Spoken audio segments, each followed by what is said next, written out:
আসসালামু আলাইকুম। অনলাইন জুয়ার বিরুদ্ধে ব্যবস্থা নিতে শুরু করেছে সরকার। এরই মধ্যে জুয়ার সঙ্গে জড়িত 1100-ও বেশি মোবাইল ব্যাংকিং এজেন্ট শনাক্ত করে তাদের বিরুদ্ধে আইনগত ব্যবস্থা গ্রহণের প্রক্রিয়া শুরু করেছে সরকার। এছাড়া যেসব আর্থিক প্রতিষ্ঠান অনলাইন জুয়ার সঙ্গে যুক্ত থাকবে তাদের বিরুদ্ধে কঠোর আইনি পদক্ষেপ নেওয়া হবে। ডাক ও টেলিযোগাযোগ প্রযুক্তি মন্ত্রণালয়ের বিজ্ঞপ্তিতে একথা জানানো হয়েছে।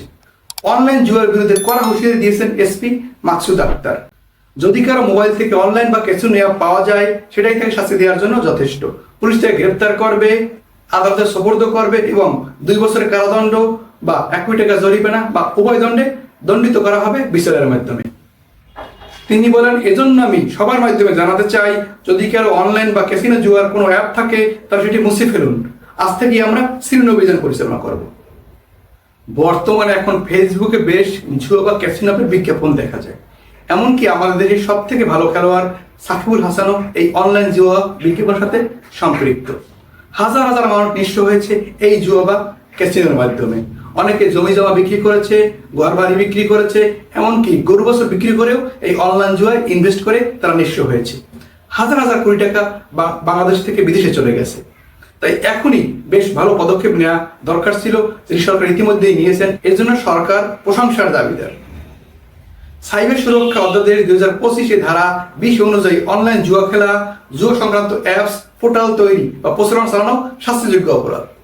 এই অপরাধের জন্য 2 বছর পর্যন্ত কারাদণ্ড, 1 কোটি টাকা জরিমানা অথবা উভয় দণ্ড প্রযোজ্য। এছাড়া 21 ও 22 ধারায় জুয়া খেলার জন্য কোনো অর্থনৈতিক লেনদেন, জুয়া খেলা বিষয়ে কোনো প্রতারণা বা জালিয়াতি করাকেও নিষিদ্ধ করা হয়েছে।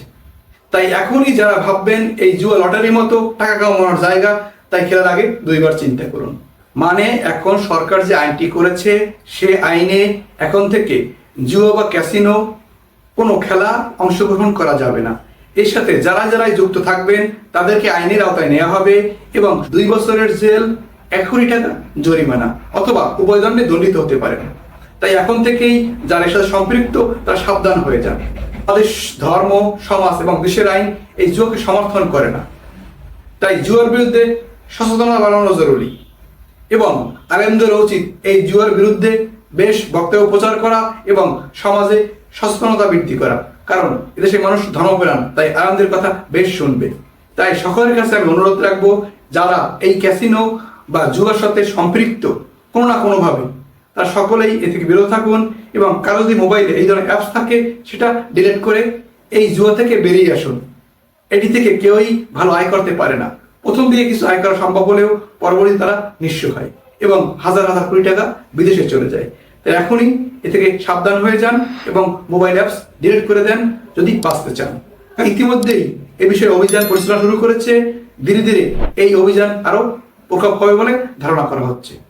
এ বিষয়ে সরকার বেশ কঠোর পদক্ষেপ নিয়েছে।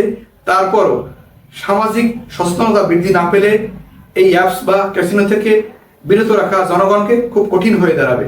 তাই প্রত্যেকের জায়গা থেকে এই বিষয়ে সচেতন করুন এবং যারা যার সাথে সম্পৃক্ত তাদেরকে আইনের হাতে সোপর্দ করুন।